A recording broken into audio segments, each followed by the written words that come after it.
Olá, muito boa tarde, boa noite, sejam bem-vindos a mais uma live com as mães intercessoras. É uma bênção poder ter vocês aqui hoje conosco.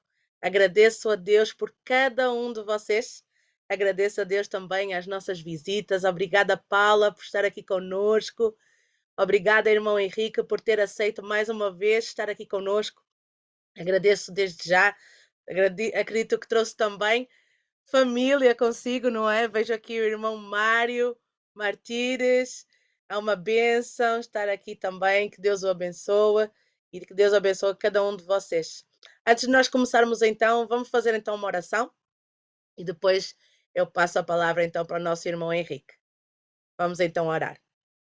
Nosso querido e bondoso Deus, Rei dos Reis, Senhor dos Senhores, muito obrigada, Senhor, por estares aqui conosco. Muito obrigada, Pai, porque até aqui tu nos ajudaste, até aqui tu nos abençoaste, até aqui estiveste sempre conosco, sem deixar nada nos faltar, até nos mínimos detalhes, Senhor. Tu te preocupas conosco e nos ajudas, Senhor. Muito, muito obrigada, Senhor. Estamos aqui todos graças a Ti, porque Tu nos ajudas, porque Tu nos dás a vida, nos dás saúde. Acima de tudo, dás-nos também a Tua misericórdia e a Tua graça, Senhor. Pai, peço-te uma bênção especial sobre esta live, Pai, que possa vir nos ajudar cada vez mais na nossa caminhada cristã, Senhor.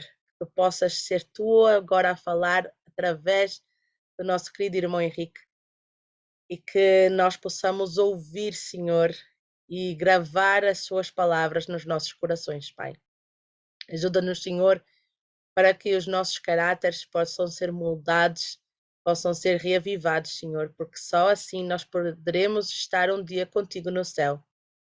Então, Senhor, te peço que tu possas nos vir ajudar a nós, as nossas famílias, as pessoas que estão aqui conosco, aquelas que vão ouvir mais tarde. Senhor, abençoa cada uma delas, Senhor. Perdoa os nossos erros, perdoa os nossos pecados, perdoa tudo o que nós fazemos de errado, Senhor. Vem estar conosco. É o que te pedimos e te agradecemos no nome santo de Jesus. Amém. Bem, quero agradecer então mais uma vez ao irmão Henrique. Muito obrigada por ter aceito o nosso convite. Deus o abençoe, que Deus o possa usar mais uma vez. É consigo agora a palavra.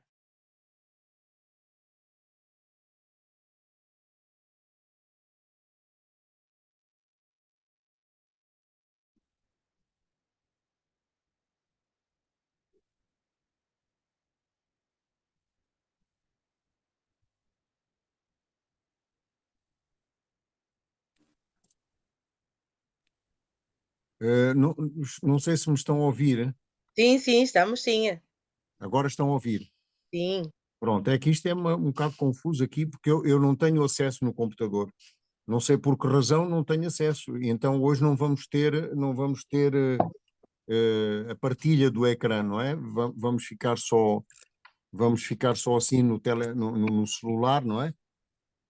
O que não é para mim o melhor, mas pronto, pelo menos vamos ter acesso ao conteúdo, não é? Graças E a Deus, sim. E isso já é bom. Estão-me a ver bem, estão-me a ouvir bem, não é? Sim, sim. Pronto, então vamos começar. Obrigado pela prece de introdução. Eu não sei quantos é que estamos. Eu convidei várias pessoas, não sei se estamos todos. E hoje vamos falar da síndrome de Jacó, porque tinha sido pedido, não é? Tinha sido uma irmã que pediu, já não me lembro quem foi, mas lembro-me que foi pedido esse tema, não é? Então, nós vamos desenvolver o tema sem partilha, porque infelizmente não dá. Eu vou ter que resolver este problema. Há muito pouco tempo eu tentei com o irmão Wesley um link que nós criámos. Eu criei um link e deu perfeitamente, mas este link diz que não existe, está errado, eu não sei. É um problema qualquer que eu vou ter que resolver com ele. Depois, a irmã Andreia já tem o meu Sim, celular. sim, eu tenho. Se o irmão Então, conseguisse mandar para mim, se calhar no WhatsApp, ele é bem grande, para compartilhar. Sim, O seu PowerPoint é bem grande para compartilhar? é bem grande, sim, é Será que grande. não daria para passar pelo WhatsApp? Porque aí eu Sim, dá. conseguiria partilhar talvez daqui, não? Pois, se a irmã conseguir, sim, seria ótimo. Então a irmã tem que entrar no meu WhatsApp, eu vou tentar aqui partilhar consigo. Ok, vamos tentar então. Olha lá.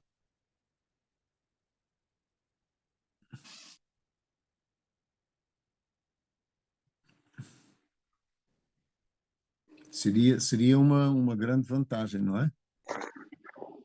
Que puxinha. Ela estava dizendo que o marido o quê? Sim, dá perfeitamente. Dá perfeitamente. Só que eu ainda não a tenho aqui.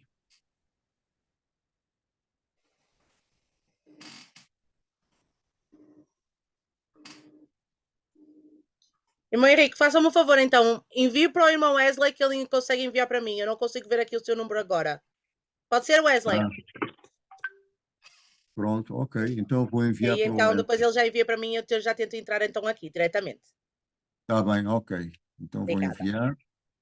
Nada, eu é que agradeço. Ora,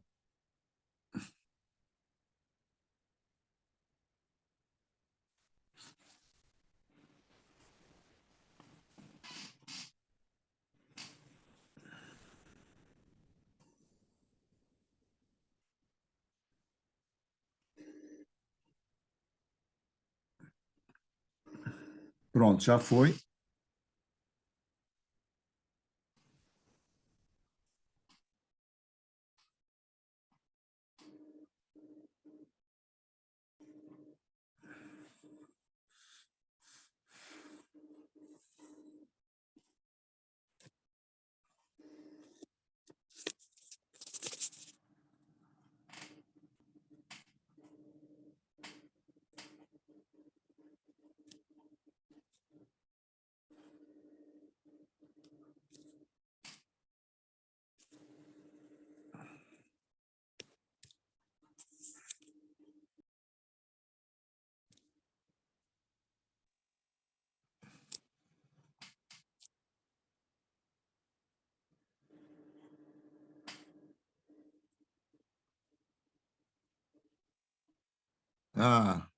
Estou vendo aqui algumas pessoas conhecidas.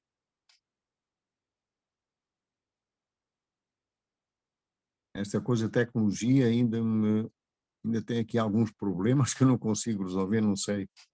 Estão-me a ouvir bem? Sim, Estão a ouvir, ótimo. Sim.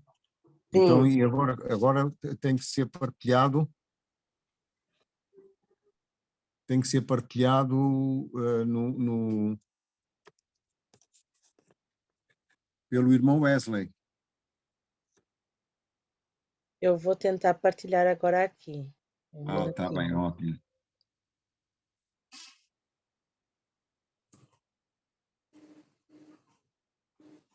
Acho muito estranho não se conseguir entrar pelo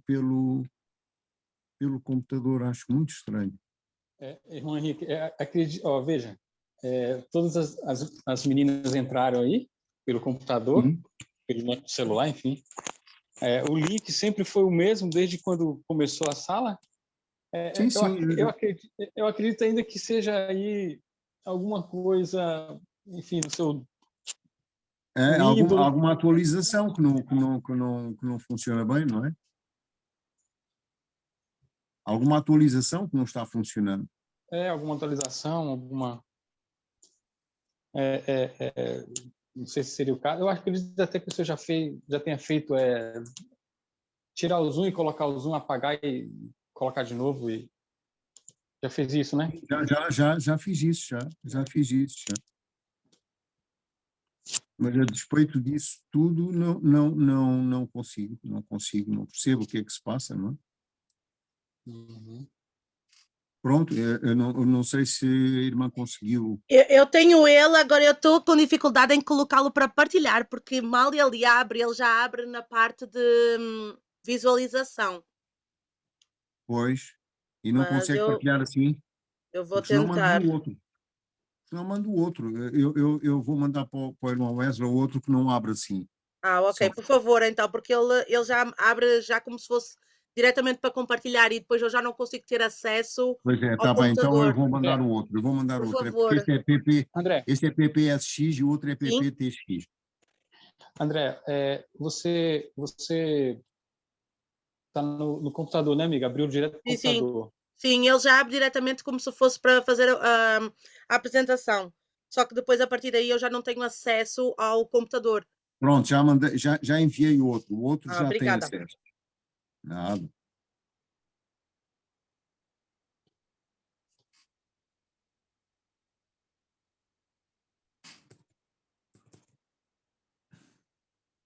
Está baixando aqui. São 45 segundos.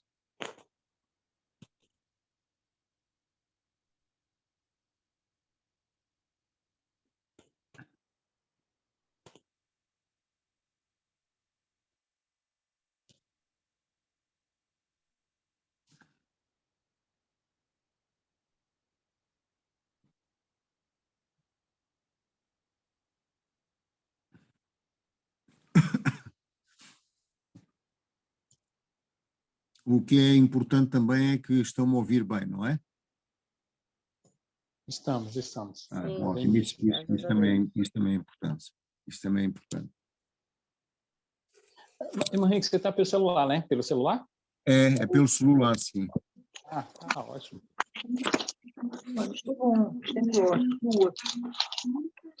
Um porco. Segue para o critério de Campo Maior, Cuidadeiro ficará na terra onde sempre quis.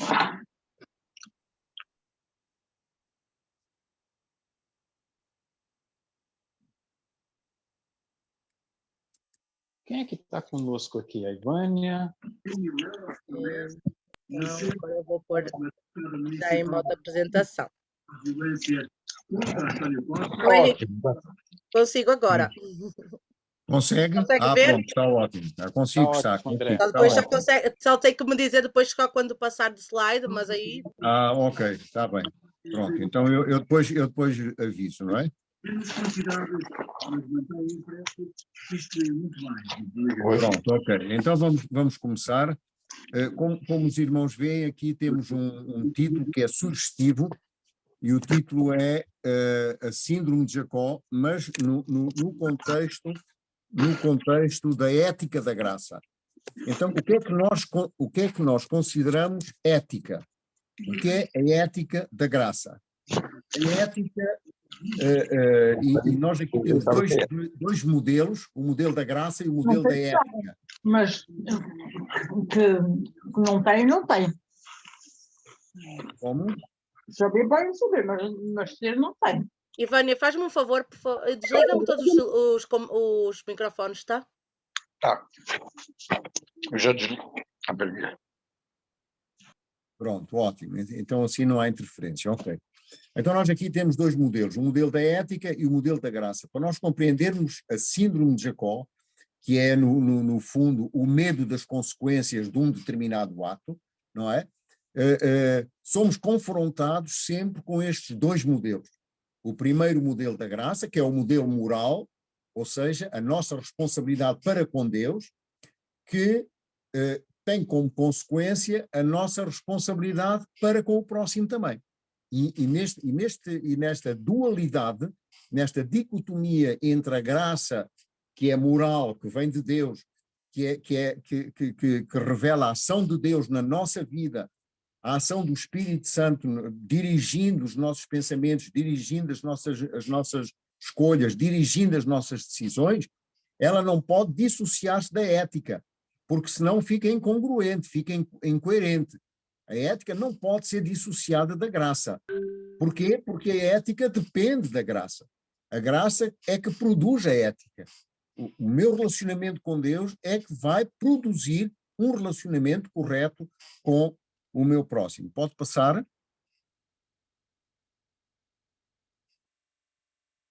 Exatamente. Portanto, agora vamos saber, conhecer a noção de síndrome.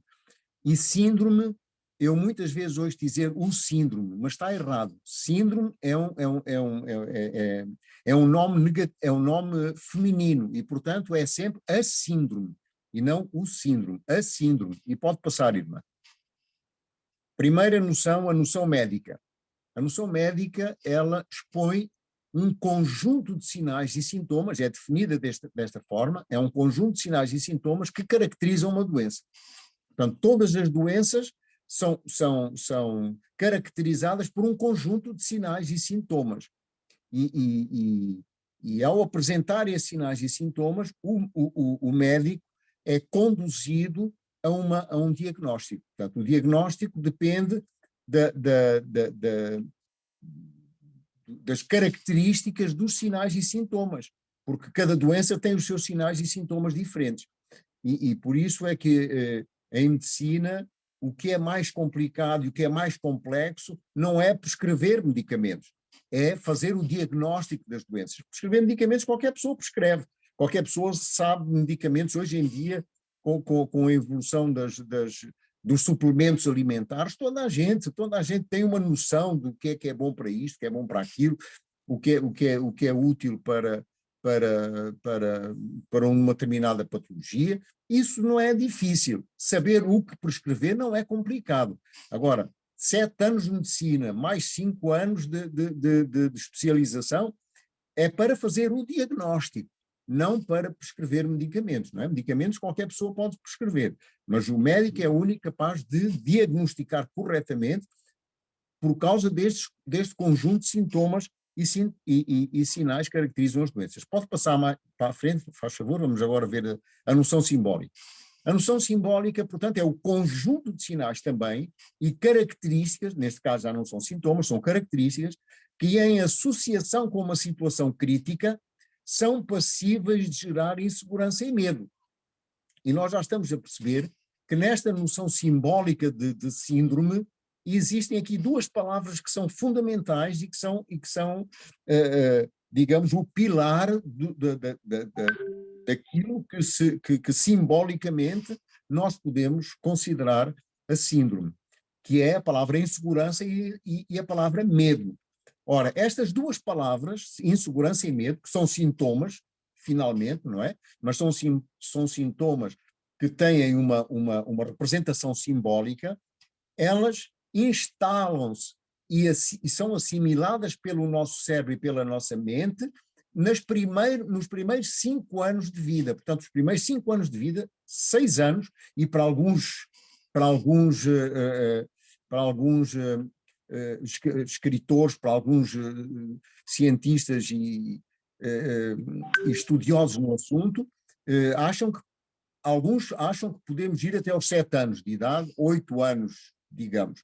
Mas, na grande maioria, na conjuntura geral dos estudiosos desta área da psicologia, concordamos que realmente as situações que vão acompanhar-nos até ao fim de vida e que são assimiladas pela nossa mente, elas são instituídas, são consolidadas, são estratificadas nestes primeiros 6, 7 anos de vida da criança. E, portanto, nós estamos a perceber que 7 anos, 8 anos, são primordiais para este conjunto de sinais e características que ou constroem medo e insegurança, são geradores de medo e insegurança, ou, pelo contrário, são geradores de uma boa autoestima e de uma saudável autoestima que produz segurança e eros, que é a fonte da vida, é o desejo de viver, é o desejo de ir mais além, é o desejo de construir. E é nestes 2 paradoxos que se formula toda a nossa vida, no fundo, não é? E isto é muito importante nós termos isto como ideia para podermos perceber agora a noção da síndrome de Jacó. Então podemos passar, se faz favor. O nascimento de Jacó. Diz o texto bíblico que se encontra em Gênesis, no capítulo 25, 21 a 33, e diz assim: Isaac orou insistentemente ao Senhor. Então não foi uma oração, casual, né? Era uma oração insistente por sua mulher, porquanto era estéril. E o Senhor ouviu as suas orações. E Rebeca, sua mulher, concebeu. E os filhos lutavam dentro dela. Portanto, lutar, aqui na concepção hebraica, quer dizer que se movimentavam dentro dela, movimentavam-se de uma forma talvez exagerada, mas lutar é uma representação simbólica da palavra hebraica, que significa movimentar-se, mexer-se, no sentido assertivo da palavra violência. Todos nós temos um certo grau de violência, de agressividade, porque ela é necessária para nos mexermos, para nos mobilizarmos, para realizarmos os nossos sonhos, para realizarmos os nossos projetos de vida, para sairmos até da cama, para comermos, seja lá para o que for. Nós temos de ter uma certa energia pulsional, e esta energia pulsional é definida como violência ou agressividade. E por isso, no pensamento hebraico da Haftorá, esta palavra lutava significa que eram muito mexidos, eram movimentados, tinham muita energia dentro dela. Então disse, se assim é, porque sou eu assim? E foi perguntar ao Senhor. E o Senhor lhe respondeu, 2 nações há no teu ventre, e 2 povos se dividirão das tuas entranhas, e um povo será mais forte do que o outro povo, e o maior servirá o menor. Aqui é muito importante nós percebermos esta resposta de Deus, e o maior servirá ao menor. Quem é o maior? Quem é o menor? Na conjuntura da representação deste texto, nós podemos perceber que aqui, nestes 2 povos, existe o maior que servirá ao menor, ou seja, o menor é provedor e é portador da bênção, não o maior. O maior é servo do menor. E nós já vamos ver porque que isto é muito importante no texto seguinte. Pode avançar, por favor. Pode avançar, exato. Então, e cumprindo-se os seus dias para dar à luz, eis gêmeos no seu ventre.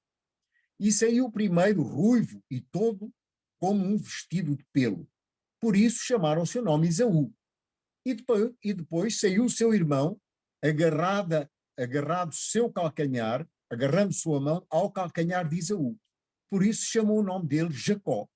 E era Isaac da idade de 60 anos quando o gerou. Ora bem, nós aqui temos agora o nome Esaú, que significa coberto de pelos, Esav, no hebraico, não é? Esav, de direita para a esquerda. Coberto de pelos, peludo. A seguir nós temos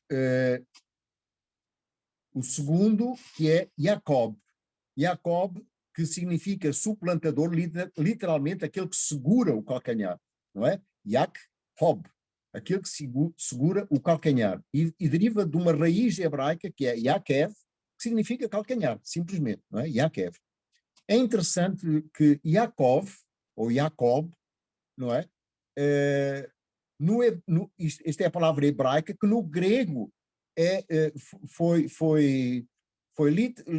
literalmente constituída literalmente pela palavra Tiago. Tiago ou Jacob é a mesma coisa. Jacob é no hebraico e Tiago no grego. De maneira que são as 2 palavras significam a mesma coisa. Agora vamos ter que compreender uma coisa e passo ao slide seguinte, por favor. E aqui é muito importante. Nós estamos aqui a ver, neste desenho aqui do lado direito, dois gêmeos. O primeiro gêmeo está em cima e o segundo gêmeo está em baixo. Ou seja, o primeiro gêmeo, que foi o primeiro fecundado, e aqui nós temos gêmeos dizigotos. Como é que nós sabemos que os gêmeos são dizigóticos? Porque são diferentes. Os gêmeos monozigotos ou univitilíneos são fecundados do mesmo espermatozoide e do mesmo óvulo. É um óvulo que é fecundado por um só espermatozoide. E no processo de mitose, no lugar de se produzir uma mitose das células que foram fecundadas, produz-se uma meiose. E então essa célula é dividida em duas, e as duas são exatamente iguais, mas foi só um espermatozoide que fecundou um só óvulo. Por isso diz que são gêmeos monozigotos, ou univitilíneos. Neste caso, e são exatamente iguais, com pequenas diferenças do ADN, ou DNA, mesma coisa, não é? Pequenas diferenças, só muito pequenas, mas na realidade eles são exatamente iguais. Ora, aqui nós temos dois gêmeos diferentes, não podem ser gêmeos monozigotos, são, portanto, gêmeos dizigóticos. E o que é que vai acontecer? O primeiro os gêmeos, eles são, portanto, são dois espermatozoides, fecundam dois óvulos. Há um que fecunda primeiro o primeiro óvulo, e o segundo vai fecundar o segundo óvulo. Portanto, há um primeiro óvulo fecundado e um segundo óvulo fecundado. O primeiro óvulo fecundado vai nidar no útero, na parte superior do útero, porque assim que chega ao útero, nida logo. E é este primeiro que nós temos aqui. Primeiro aqui é o que está na parte de cima deste desenho aqui à direita, como os irmãos podem ver, neste desenho aqui à direita, foi o primeiro a ser gerado. Ou seja, foi o primeiro a nidar no útero, ou seja, foi o primeiro a chegar ao útero. E o segundo ele fica na parte inferior, ou seja, vai ser o primeiro a nascer, vai ser o primonato, mas não vai ser o primogênito. O primogênito foi aquele que foi gerado primeiro, nos dois gêmeos e nos dois espermatozoides que fecundaram os dois óvulos. Houve um que foi fecundado primeiro e logo a seguir o outro. E este que foi fecundado primeiro é que é primogênito, mas não é ele que vai nascer primeiro, porque ele nida mais acima e o outro nida mais abaixo, faz o seu ninho, digamos, né? Nidar é fazer o ninho, e nida mais abaixo. E por isso é que aquele que nasce primeiro se chama primonato, mas não significa que ele é primogênito. E a mãe sabia disso por intuição. E portanto, a mãe, por intuição, sabia que o primogênito era Jacó e não Isaac, e não Esaú, perdão. Era Jacó e não Esaú. Por isso é que se chamou suplantador. Mas eu queria dizer aqui que a palavra Jacob, em toda a literatura hebraica que eu procurei, toda a Haftorá, toda a tradição hebraica, eles estão de acordo em dizer que a palavra Jacob não significa enganador.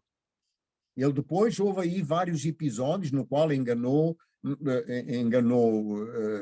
o pai, enganou Isaac, mas um bocado levado pela sua mãe, mas garantidamente ipsis literis, ou seja, sem nenhuma dúvida, o nome Jacob não significa enganador. Isto é bom que nós retenhamos esta definição, porque ela é muito importante para a compreensão de todo o processo, de tudo aquilo que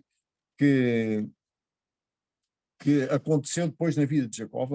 Vamos passar para o seguinte, por favor. Portanto, a perda da bênção, nós podemos até passar logo a seguir ao texto, exato. E ninguém seja fornicário ou profano, como foi Esaú, que por um manjar vendeu o seu direito de primogenitura. Aqui surge uma outra definição, um outro modelo, que é o modelo de profano. Fornicário e profano. Nós estamos a perceber aqui dois termos que no hebraico têm um potencial de significado muito forte. Vamos avançar para o segundo, não é? Então, e até para o terceiro, já estou a ver que já temos aqui o segundo e o terceiro. Não faz mal.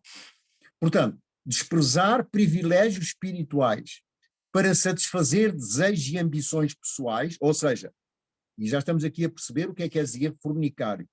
Fornicário é satisfazer desejos perversos para atingir ambições pessoais. É o ato mais profano que um cristão pode cometer. E então aqui aparece outra palavra, que é a palavra profano. que deturpa ou viola a santidade das coisas sagradas.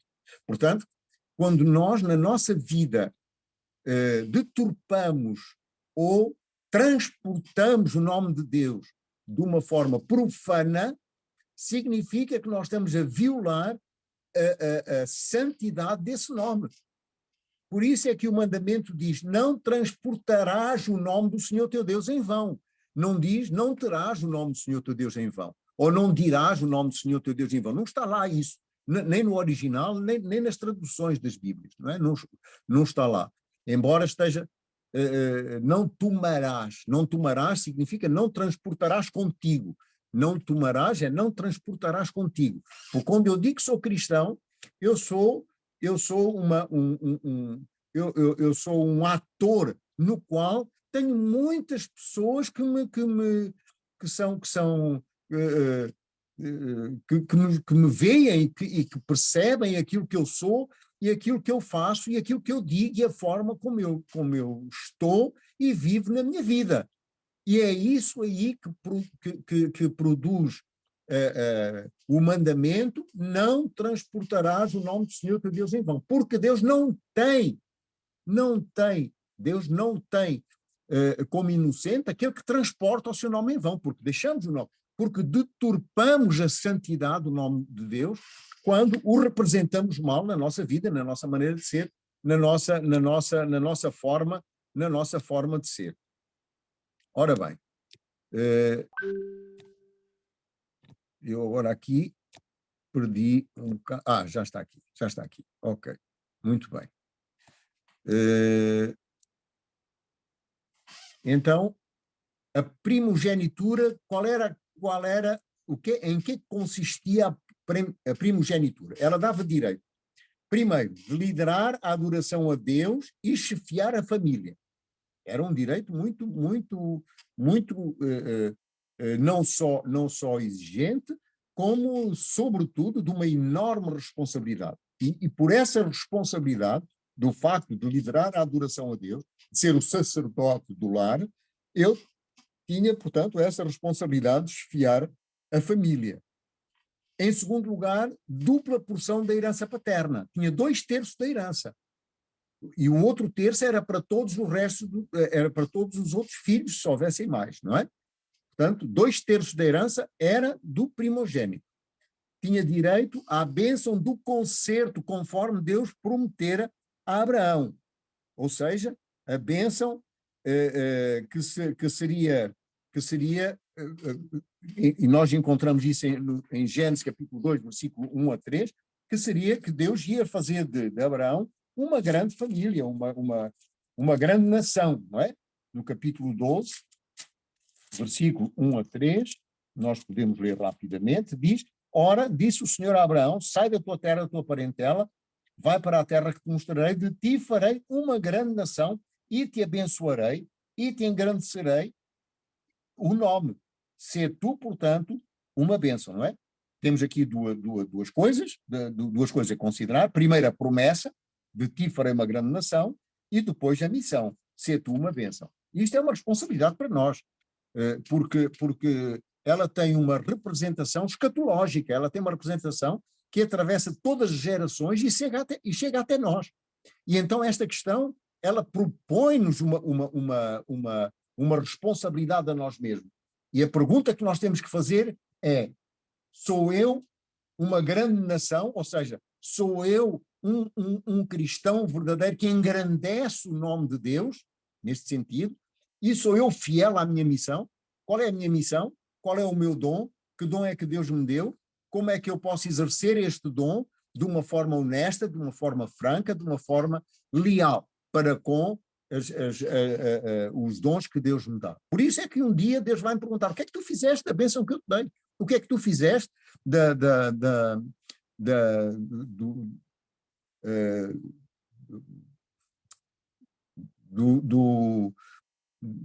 bênção? Será a mesma coisa, não é? Eu agora de repente não me lembro do nome, mas é a mesma coisa. Porque a um deu um talento, é os talentos, não é? É a mesma coisa. A um deu um talento, a outro deu 5 talentos, e Deus vai me perguntar: o que é que fizeste do teu talento, ou seja, o que é que fizeste do dom que eu te dei? Podemos passar à frente. direito à bênção do concerto, conforme Deus prometeu a Abraão, e Esaú não possuía a bênção da primogenitura. Ele tinha apenas a expectativa da bênção. Podemos passar à frente.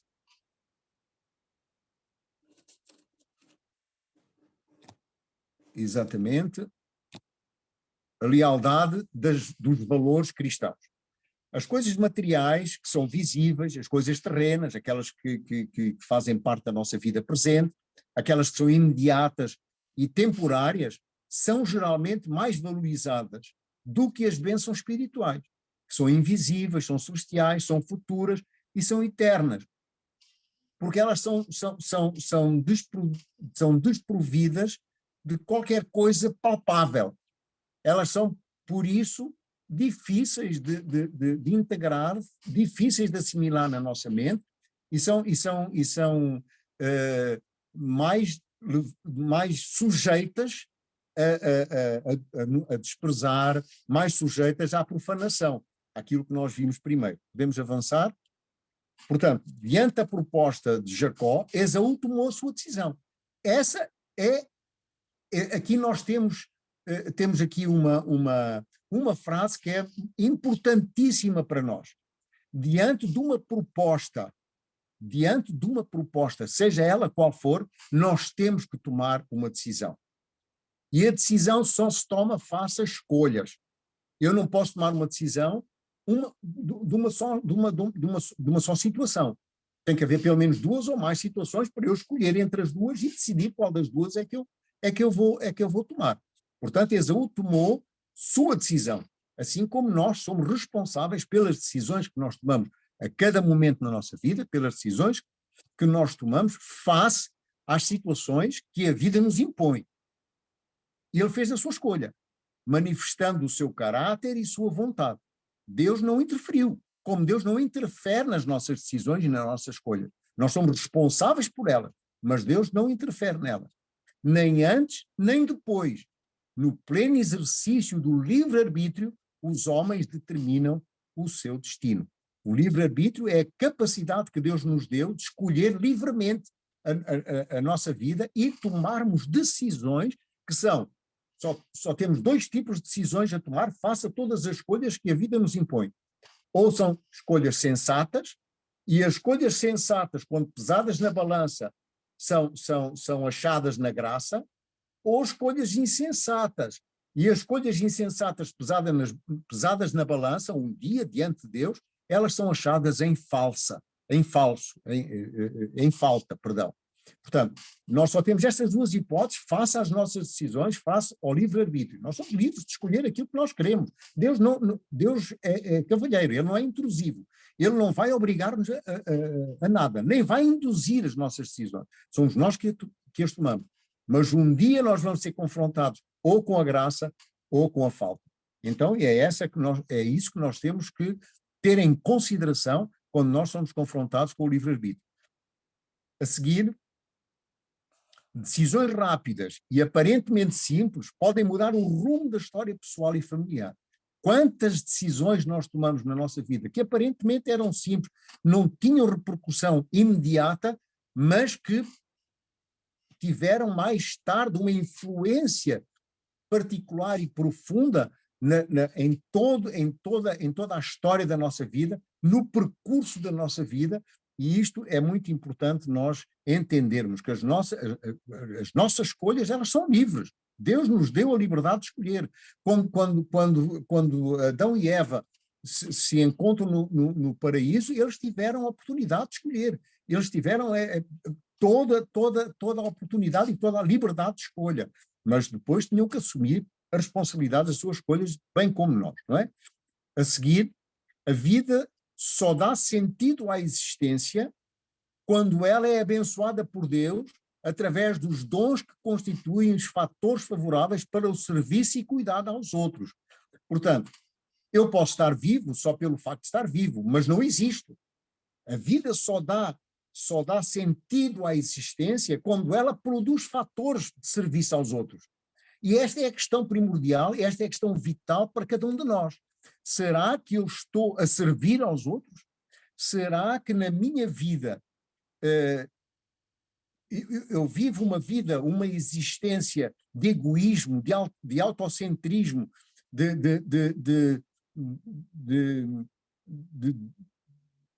de autocracia até, ou, por outro lado, eu estou ao serviço dos outros, ao cuidado dos outros, como Deus ordenou a toda a humanidade. Porque Deus um dia disse a Adão e Eva, coloque-te no jardim para que tu cuides dele, para que tu tomes cuidado desse jardim. Ou seja, para que tu não só cuides do jardim, como, além disso, o protejas. E esta palavra cuidar, que no hebraico é chamar, com SH, essa palavra cuidar, ela é muito importante e ela responsabiliza-nos face ao outro. E a pergunta que eu tenho que fazer constantemente face ao outro, face aos outros, face ao meu próximo, é esta: será que eu estou a cuidar dele, do próximo? Será que eu estou ao serviço do próximo? Ou, pelo contrário, exijo que o próximo esteja ao meu serviço, ao serviço das minhas vicissitudes, ao serviço dos meus desejos perversos e egoístas? É preciso nós termos essa questão muito clara na nossa mente. Continuando, portanto, qual é o verdadeiro valor da bênção? O verdadeiro valor da bênção, ela pode resumir-se nesta frase de Jesus: são os olhos a lâmpada do corpo. Se os teus olhos forem bons, todo o teu corpo será luminoso. Ou seja, quando Jesus fala aqui nos olhos do corpo, ele está a representar os nossos pensamentos. São os olhos a lâmpada do corpo, ou seja, são os nossos pensamentos que traduzem se o nosso caráter se o nosso âmago, se o nosso íntimo é um íntimo bom ou se não é bom. Se o íntimo for bom, então nós já somos luminosos. Nós florescemos quando o nosso íntimo é bom. Mas se nós continuamos, nós podemos definir a bênção porque a bênção é muito mais do que bens materiais. Porque a bênção é geradora de bons sentimentos, cá está. Se os teus olhos forem bons, se os teus sentimentos forem bons. Por isso, nós hoje temos muita dificuldade em produzir bons sentimentos, porque nós caracterizamos a vida com muita crueldade. E ainda por cima nós somos sujeitos a uma mídia que é cruel, que faz entrar dentro da nossa casa só coisas ruins e fazem que nós vivamos e revivamos em permanência coisas ruins. E por isso os nossos olhos, os nossos pensamentos são condicionados ou são influenciados de uma certa forma por essa mídia, por essa mass mídia que nos constrange e que nos leva muitas vezes a ter maus pensamentos. Continuando, bênção é muito mais do que sucesso ou realização pessoal. Continuando, a bênção é uma centelha de luz que o céu oferece para o cumprimento da missão. Jacó desejou a bênção de Esaú porque desde o seu nascimento ele sabia que era o primogênito, por intuição provável da sua mãe. Diz o Espírito de Profecia em Patriarcas e Profetas. Diz que a sua mãe tinha uma intuição de que ele é que era o primogênito, o outro era o primonato, mas não significava que ele era o primogênito. A seguir, Jacó passou toda a sua infância e adolescência na luta para receber a bênção da primogenitura. A fraqueza de Esaú foi o momento oportuno para se apoderar da bênção. Esaú colocou em risco a sua salvação. De que me vale a minha salvação? Ou seja, de que me vale a minha primogenitura? Então Esaú coloca em risco a sua salvação por causa de quê? Por causa do momento oportuno que ele deixou passar. Irmãos, muitas vezes Deus concede-nos momentos oportunos. E os momentos oportunos muitas vezes são crises. Crises não são mais do que momentos oportunos para nós repartirmos do zero, para nós avançarmos, ressaltarmos na nossa vida para construirmos a nossa vida com outras perspectivas, com outros objetivos, com outros projetos, nos quais Deus é o centro da nossa atividade, das nossas decisões e dos nossos planos de vida.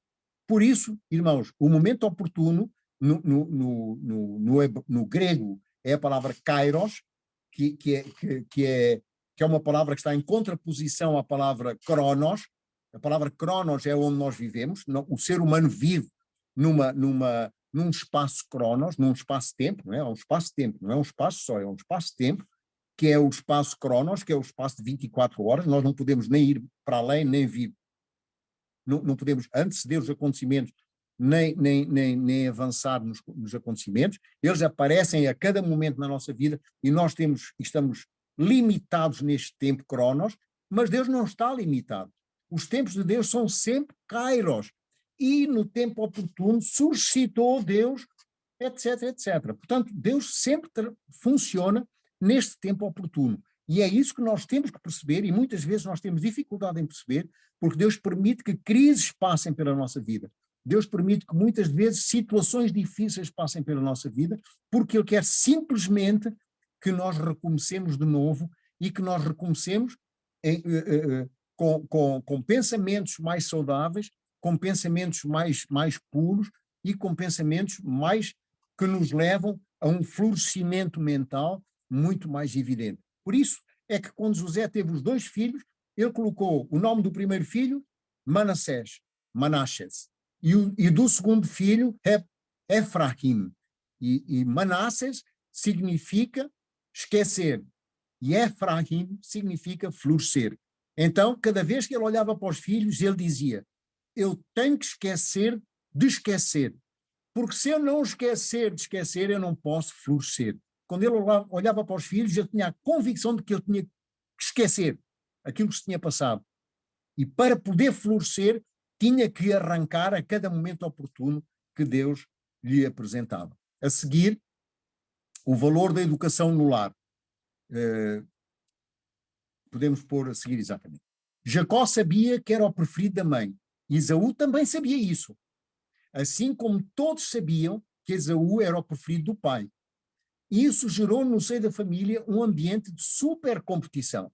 Desde muito crianças, que eles sempre enveredaram por esta multiplicação competitiva entre os dois e que os tornou um pouco agrestes um com o outro. Não é? O que acontece também na vida do lar de todos nós, quando um dos filhos se sente mais preferido do que o outro. Não é? Esaú, portanto, era mais abrutalhado, era caçador e não se apercebeu da intenção do irmão. Jacó era um rapaz mais astuto, mais delicado e mais sensível. Portanto, roubar a bênção foi um ato premeditado e um ato premeditado e induzido pela própria mãe, porque a mãe sabia que ele é que era o primogênito. Portanto, no lar, o favoritismo de um filho em relação ao outro é um fator gerador de muita tensão e de conflitos. Por exemplo, um pai que chega à casa e que tem uma apetência por um dos filhos e só cumprimenta esse filho, abraça ou dá-lhe um beijo, e os outros 2, 3, 4, 5 filhos que estão à volta da mesa, ele nem se dirige a eles sentem-se desqualificados em relação ao irmão. E isso é gerador de tensão, é gerador de conflito entre os irmãos, não é? A gratificação de um dos filhos em prejuízo dos outros deixa os outros com o sentimento de não ser suficientemente amado. E isto é terrível, porque constrói problemas psiquiátricos e psicológicos muito graves, muita insegurança, muita instabilidade emocional, que pode ser geradora ou de uma personalidade inibida, uma personalidade com tendência depressiva, uma criança que passa todo o tempo agarrada às saias da mãe, não tem muita dificuldade em sociabilizar, ou, por outro lado, uma criança que muito cedo evidencia provas de impaciência, provas de agressividade latente, fazendo mal aos animais, por exemplo, começa a ter esse tipo de comportamento psicopata ou sociopata, que começa a ter com facilidade a impor-se na sociedade, logo na escola, é o elemento que gera medo aos outros, não é? E então, o slide seguinte, em muitas famílias, a evidência de um paciente designado impõe grande sofrimento psicológico a essa criança. O paciente designado, também chamado a ovelha negra, ou também chamado o bode expiatório, não é? Esses são os termos mais usados para esta designação de paciente designado, que é uma definição psicológica, não é? Como nós já vimos. Isso gera muito sofrimento psicológico a essa criança, que depois pode ter várias consequências. Portanto, consequências da síndrome de Jacó. A síndrome de Jacó que nós podemos resumir na busca da bênção, na busca de ser desejado. Então, quando uma criança se sente discriminada na família, ela desenvolve o quê? Uma baixa autoestima. E como é que esta baixa autoestima se manifesta? Falta de confiança em si, autodesqualificação. Ela mesmo se autodesqualifica, diz: não tenho valor nenhum, não tenho qualidade, os outros são melhores do que eu. E começa a ter medo de se investir na sociedade, de se investir numa sociabilização, justamente porque se autodesqualifica. Ele percebeu muito cedo que ele não merecia, era discriminado na família, era o tal bode expiatório, era a tal ovelha ranhosa, ou ovelha negra, era o tal paciente designado, em termos mais técnicos, não é? Então ele desenvolve uma falta de confiança em si. E quando ele não tem confiança em si, uma pessoa que não desenvolve confiança em si, ele também perde a confiança nos outros. E isto é muito importante. Por causa desta falta de confiança em si, por causa desta instabilidade interior, ele não pode falhar. Ele não pode falhar porque ele tem que impressionar os outros, ele tem que ser amado pelos outros, uma vez que ele não se sentiu amado no seio da sua família, não é? E, portanto, ele envereda pelo perfeccionismo, e isto é uma das consequências desta busca da bênção, deste prazer de ser desejado, desta necessidade, aliás, de ser desejado, porque nunca foi. Ele nunca foi desejado, então ele não pode falhar, e o perfeccionismo, agora não vamos desenvolver tudo aqui, porque senão nunca mais saímos daqui, mas o perfeccionismo é este desejo de ser aceito pelos outros e de não poder nunca falhar. Ele não se dá o direito de falhar, porque a falha é sempre percebida, é sempre percepcionada como um erro fatal, como um erro que não tem como consertar. A seguir, tem medo de enfrentar desafios, justamente por causa desta instabilidade interior, não é? Face aos desafios, ele tem medo, não sabe decidir, não sabe definir, não sabe como avançar na vida, não é?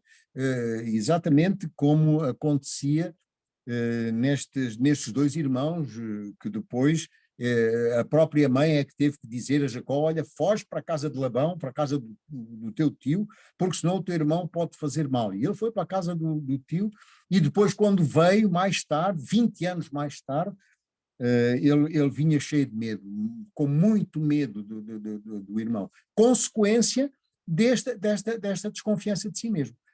Consequência deste estado interior de mal-estar, esse estado interior de instabilidade psíquica. A seguir, esta instabilidade psíquica produz timidez, muita timidez. Portanto, e esta timidez leva a um comportamento de evitamento. Eu evito os outros, evito estar em sociedade, evito falar no meio de muita gente, evito a maior parte do tempo eu evito contactos com os outros, porque tenho medo deles, tenho medo que eles não me amem, tenho medo de não ser acolhido, tenho medo de ser desqualificado, tenho medo de ser abandonado, rejeitado pelos outros, como eu me senti quando era criança e quando vivia, portanto, no seio da minha família. Cá está o medo da rejeição, que é o próximo a seguir. Portanto, é o medo da rejeição, é a busca a todo o preço do elogio dos outros, porque esta busca do elogio dos outros, pelo menos ele sente-se de uma certa forma apreciado. Ele nunca se sente amado porque ele não recebeu amor. Então esta pessoa que tem uma falta de confiança em si, que tem uma grande insegurança pessoal, ela não sentiu amor. Então ela não pode dar aquilo que ela não sentiu. Ela não pode transmitir aquilo que ela não recebeu. E como ela não recebeu, este medo da rejeição busca a todo o preço os elogios dos outros, justamente para se sentir de uma certa forma o mais possível amado, porque essas pessoas têm muita dificuldade em se sentir amados, não é? E por isso eles procuram o elogio dos outros e ficam muito contentes quando são elogiados, ficam muito satisfeitos, mas por outro lado depois também não sabem gerir essa satisfação. E isso muitas vezes pode ser consequência até de um comportamento de evitamento, um comportamento de fuga, de fuga desse meio que o elogia e ao qual ele não se sente sequer digno nem merecedor de ser elogiado.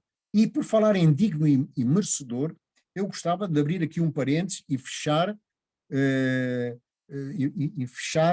logo a seguir. E o parênteses que eu vou abrir é o seguinte: muitas vezes eu ouço dizer: Senhor, eu não sou digno das tuas bênçãos. Irmão, isto é um erro. Nós não somos merecedores de nada, mas nós somos dignos, nós somos filhos do Rei, nós somos filhos de Deus, nós somos considerados nação santa, nós somos considerados sacerdócio real. Então não somos dignos? Claro que nós somos dignos. Não merecemos. Nada daquilo que nós fazemos ou que possamos fazer conquista a nossa salvação. A salvação é só pela graça e pela fé em Jesus, não pelas nossas obras, quaisquer que elas sejam. Mas nós somos dignos. Não somos merecedores, não. Mas somos dignos, porque somos filhos do Rei, porque somos sacerdotes reais, porque somos embaixadores de Deus. Nós não somos pessoas quaisquer. Nós somos pessoas de grande valor perante Deus. Temos as nossas falhas? Temos. Temos as nossas fraquezas? Claro que temos. Todos tiveram. O homem que foi considerado o homem segundo o coração de Deus teve falhas graves na vida dele. Mas as coisas recompõem-se através da confissão, através do arrependimento, através da mudança de vida, da mudança de estar e de ser na vida. Porque isso é arrependimento. O arrependimento na raiz hebraica do termo significa voltar para trás, fazer um retorno para trás, no sentido contrário. Então, se eu estou a avançar nesta direção e tudo aquilo que está ao meu lado direito é aquilo que eu gosto, mas que Deus não gosta, e tudo aquilo que está do meu lado esquerdo é aquilo que eu não gosto, mas que Deus quer que eu goste, eu não gosto de orar, não gosto de ler a Bíblia, isso é o que está do meu lado esquerdo quando eu vou nesta direção. Do meu lado direito está coisas que eu gosto, mas que Deus não gosta. Gosto sei lá, do café, gosto da borga, gosto de perder noite, sei lá, coisas que agora vem assim, não me vem à cabeça. Mas isto é nesta direção. Lado direito, coisas que eu gosto, mas que Deus não quer, Deus não gosta. Lado esquerdo, coisas que eu ainda não gosto, mas que Deus quer que eu goste. Agora Deus diz, eu encontro-me com Deus, tenho um encontro com Deus, tenho um encontro com Jesus. E a partir desse encontro, produz em mim o desejo de voltar para trás. Quando eu volto para trás, o que é que estava do meu lado direito? Coisas que eu gostava e que Deus não gosta, agora passam para o meu lado esquerdo. Coisas que eu gosto e que Deus gosta e quer que eu goste. Eu agora já gosto de orar, eu gosto de estudar a palavra de Deus, e antes não gostava. E coisas que eu gostava antes, deixo de gostar. Isto é o processo da renúncia. A renúncia tem estes dois fatores. Tem o primeiro fator, que é um fator pedagógico, ou seja, a vida nos ensina, todo o tempo nós vivemos, a vida é constituída de momentos de ensino. A vida nos ensina, por isso é que a vida tem este aspecto, que é o aspecto pedagógico, mas também tem o aspecto didático, ou seja, eu também tenho que aprender. A vida ensina-me, eu tenho que aprender. Para que é que eu tenho que aprender da vida? Para evitar repetir os mesmos erros. Exatamente. Portanto, esta noção é muito importante, percebermos esta noção do arrependimento. O que é realmente o arrependimento? Continuando, causas primárias desta consequência da síndrome de Jacó, ou seja, dessa consequência da busca da bênção, da busca de ser desejado. Primeira consequência, primeira causa, desequilíbrio entre a punição e a gratificação. Ou seja, crianças que são muito punidas e pouco gratificadas, elas têm a tendência a desenvolver o desejo de ser amada, o desejo dos elogios, como nós já tivemos a ver. Isto é uma das causas. Muita punição e pouca ou nenhuma gratificação. Uma criança chega à casa toda feliz porque tirou 19 valores sobre 20 e a resposta da mãe é: se tu tivesses estudado mais, tinhas tirado 20. Nunca são gratificados, mas faz uma pequena falta característica de todas as crianças e é logo castigada, puxam-lhe a orelha, se não é que batem com o cinto ou dão castigos físicos violentos. Portanto, muita punição, pouca gratificação. A causa primária é o desequilíbrio entre estes dois elementos. A seguir é, na família, violência física e psicológica, real ou imaginária. Muitas vezes a carência afetiva faz com que a criança idealize uma violência psicológica que não existe, não é real. E abusos, como nós vemos aí no slide seguinte, abusos sociais, abusos emocionais, abusos financeiros, abusos sexuais, físicos, perseguição, negligência. A negligência é quando os pais não cuidam das necessidades do filho. Perseguição no sentido de qualquer comportamento que vise intimidar ou atemorizar os outros, não é? Violência financeira, qualquer comportamento que intente controlar o dinheiro dos outros. Violência sexual, qualquer comportamento em que o companheiro faça ao outro protagonizar atos sexuais que ele não quer, etc, etc. Não é? E tudo isto são as causas primárias desta síndrome de Jacó, portanto, desta busca sem pausa de ser amado, de ser querido, de ser aceito, de ser elogiado pelos outros. A cura da síndrome de Jacó. Portanto, nós agora vamos para o slide seguinte. A cura. Em que consiste a cura? A única cura para a síndrome de Jacó é ter um genuíno encontro com Deus. Ter um genuíno encontro com Deus. E esta devia ser a questão constante, a questão permanente, a questão vital, a questão espiritual vital para as nossas vidas. E como é que nós temos este encontro, como é que nós sabemos que temos este encontro genuíno com Deus? Efésios capítulo 4, versículo 22 e 24, nós podemos ler. Efésios 4, 22 a 24, diz assim: nem deis lugar ao e vos revistais do novo homem. Eu vou ler a partir do 22, não é? No sentido de que, quanto ao trato passado, vos despojais do velho homem que se corrompe, segundo as suas concupiscências, e vos revistais do novo homem criado segundo Deus. Isso é o principal aspecto do genuíno encontro com Deus. O genuíno encontro com Deus sempre produz mudança. Sempre produz mudança. A seguir, viver o fruto do Espírito. Todos nós conhecemos, a seguir, o slide seguinte, todos nós conhecemos todos nós conhecemos este texto de Gálatas 5, que é o fruto do Espírito, não é os frutos do Espírito, mas é o fruto do Espírito. Nós agora podíamos passar aqui horas só sobre o fruto do Espírito, mas não vamos fazê-lo. No versículo 22 diz: mas o fruto do Espírito, ou seja, a consequência da ação do Espírito na minha vida. Por isso é que se chama fruto só, porque é a consequência da ação do Espírito na minha vida. É amor, que é a primeira consequência. Então, será que no meu coração ainda tenho raiva contra alguém? Então eu não amo. E, portanto, não estou a viver o fruto do Espírito, que é um dos sinais de que eu tive um genuíno encontro com Deus. E não vamos continuar a seguir, porque passaríamos aqui muito tempo, não é? Desenvolver um espírito de renúncia. Mateus, capítulo 16, versículo 24, vamos ver rapidamente, 16, 24, que diz assim: então disse Jesus aos seus discípulos: se alguém quer vir após mim, a si mesmo se negue, toma a sua cruz e siga-me. Quer dizer, no original grego está renuncie, a si mesmo renuncie. O que é renúncia, irmão? O que é renúncia? A renúncia não é só deixar de fazer coisas que Deus não gosta, é também aprender a fazer coisas que Deus gosta e que eu ainda não gosto. Esta é parecido com o conceito de o conceito de arrependimento. A renúncia é isto, não é só deixar coisas, é deixar coisas que Deus não gosta, mas é aprender a gostar de coisas que Deus gosta. A seguir, estar à escuta da palavra e viver genuinamente a vida cristã.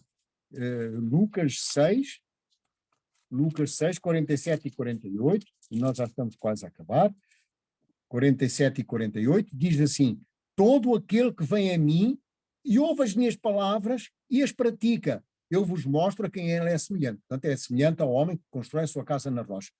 Todo aquele que vem a mim, erkomai, a palavra grega, erkomai, que significa permanecer. Todo aquele que vem para ficar, erkomai, porque a palavra vir para levar alguma coisa é a palavra dioté, não é a palavra erkomai. Em grego existem várias palavras para vir, não é? Aqui é erkomai, é vir para permanecer. Todo aquele que vem para permanecer comigo e ouvir as minhas palavras, e não chega só a ouvir as palavras, tem que as pôr em prática.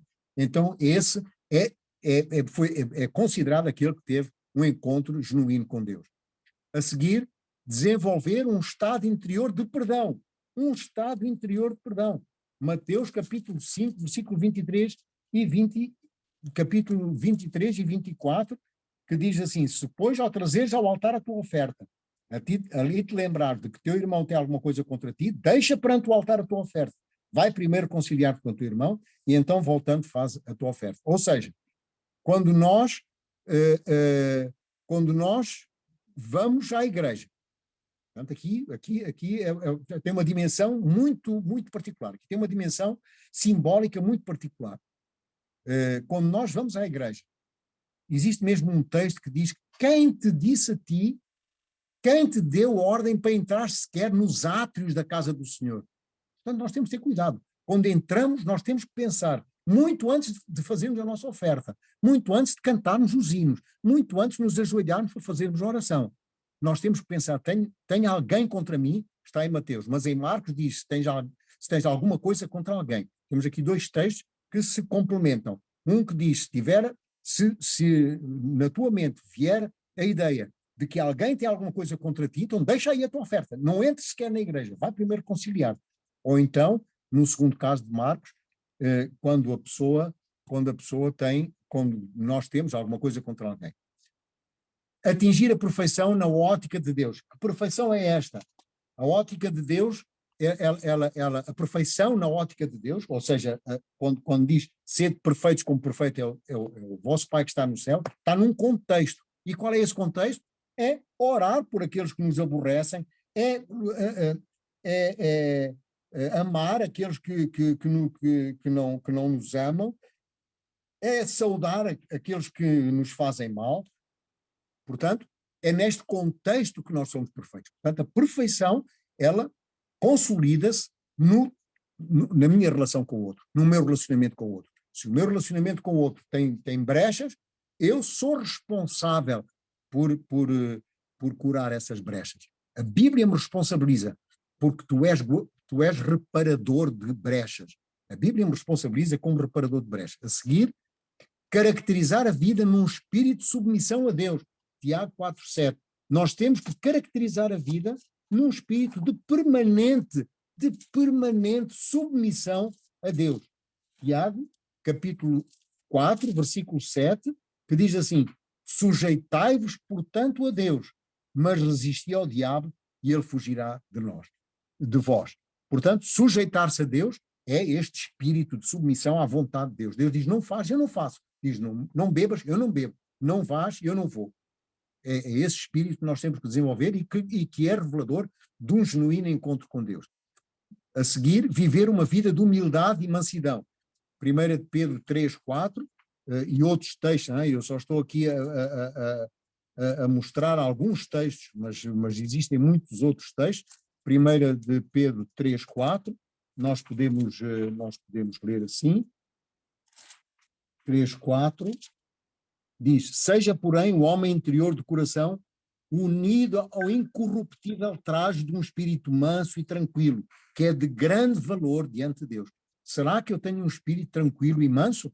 É essa a questão primordial para eu perceber se tive ou não tive um genuíno encontro com Deus. fugir da obstinação e estar disposto a obedecer. Eu aqui nem vou ler o Salmo, depois vocês leem, Salmo 81, 12 e 13. Obstinação é um dos irmãos gêmeos da convicção. Muitas vezes nós estamos convencidos de uma verdade e ela não é verdade. E então, as irmãs gêmeas da convicção é a obstinação e a intransigência. Ou seja, nós não só nos obstinamos naquela certeza que nós temos, mas também somos intransigentes em relação a ela. Então nos tornamos quase uma pedra de tropeço para os outros. Não é? E isso também é preciso nós termos muito cuidado. E então, para terminar, quase, perfeita consciência moral e ética, estamos quase no fim, Mateus 22, 36 a 40, Mateus 22, 36 a 40, e nós diz assim, 22, 36 a 40, e diz assim: Mestre, qual é o grande mandamento da lei? Respondeu-lhe Jesus: amarás o Senhor teu Deus de todo o teu coração, de toda a tua alma e de todo o teu entendimento. Portanto, numa ótica completa, numa ótica holística, global do nosso ser, não só mentalmente, mas fisicamente, psicologicamente e moralmente. Este é o grande primeiro. E o segundo, semelhante a este, ou seja, e o segundo, que é consequência deste, amarás o teu próximo como a ti mesmo. Isso nós já sabemos de cor estes textos, mas é sempre bom nós sublinharmos. E acabou. Estamos no fim. Pode passar o próximo slide, irmã? Muito bem, é o fim. Terminamos. Então, eu não sei se ainda temos tempo para alguma questão, para alguma coisa que tenha ficado em dúvida ou que queiram acrescentar. Agora acho eu, irmã Andreia, não sei. Agradeço desde já, irmão Henrique. Eu tenho sim uma pergunta. Ainda há pouco, quando falava das consequências do síndrome de Jacó, como poder ajudar essas crianças que passaram sobre isso? Em que foram mal amadas pela família, em que tentam, se calhar, muitas vezes buscar nos outros o que não tiveram dentro de casa. Como podemos ajudar nesse sentido? Essas crianças em adultas, não é? A irmã está a falar Sim. em crianças que foram desprezadas, foram maltratadas, foram abusadas, tanto psicologicamente como fisicamente, e agora na idade adulta. É isso que a irmã quer saber, não é? Como ajudar essas pessoas. É simplesmente acolhê-las, olhar para elas, abraçá-las, elas sentirem que têm uma mão que as toca. Porque elas, quando foram tocadas de uma forma perversa a maior parte do tempo, não é? Então é tocar de uma forma natural, de uma forma amorosa, um sorriso. Muitas vezes basta um sorriso. Basta olhar para a pessoa, olhar nos olhos, que é uma coisa que as pessoas que têm problemas interiores têm dificuldade. Elas olham para baixo, olham para o lado direito, olham para o lado esquerdo, mas têm dificuldade quando estão a falar, olhar para a pessoa. E quando elas sentem que há uma troca de olhar que é sincera, que é correta, que é honesta, um contacto visual que revela a minha disponibilidade em estar ao serviço deles, em poder ajudá-los de qualquer forma, sem dizer nada, não precisa dizer nada. As pessoas não precisam de palavras, precisam de atos, precisam de atitudes, de olhares de carinho, de olhares de aceitação, de olhares de acolhimento. É isso que as pessoas precisam. As pessoas não têm necessidade de mais nada, só precisam deste olhar. E este olhar é fundamental, muitas vezes. Basta-me um sorriso. Olha, eu vou-lhe dar um exemplo simples e rápido que pode caracterizar e responder a essa sua pergunta. Uma vez, uma senhora saiu de casa para se matar e na igreja de Genebra ela ouviu cantar e entrou. E uma senhora que a acolheu, sentou-a, sorriu para ela, deu-lhe uma Bíblia, emprestou-lhe uma Bíblia, não é?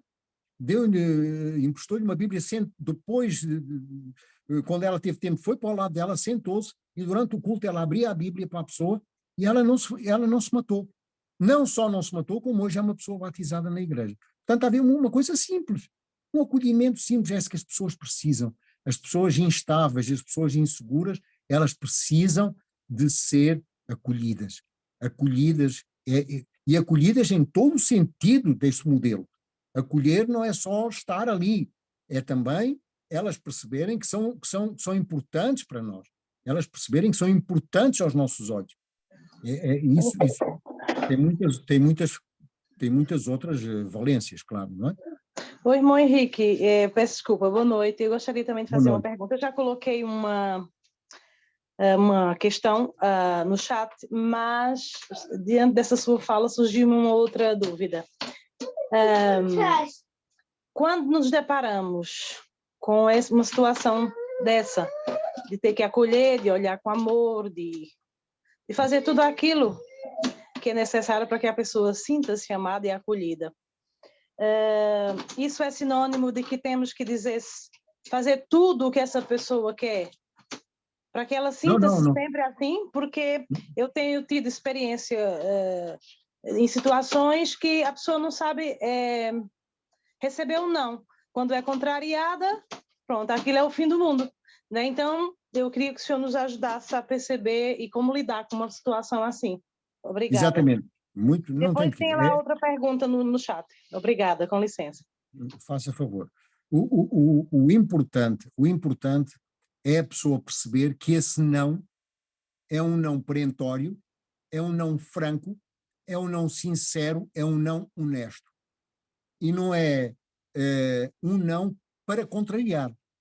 Por isso é que quando nós dizemos não, ou que não estamos de acordo com determinada inferência da parte do outro, nós temos que raciocinar, porque o outro pode dizer não, não porquê.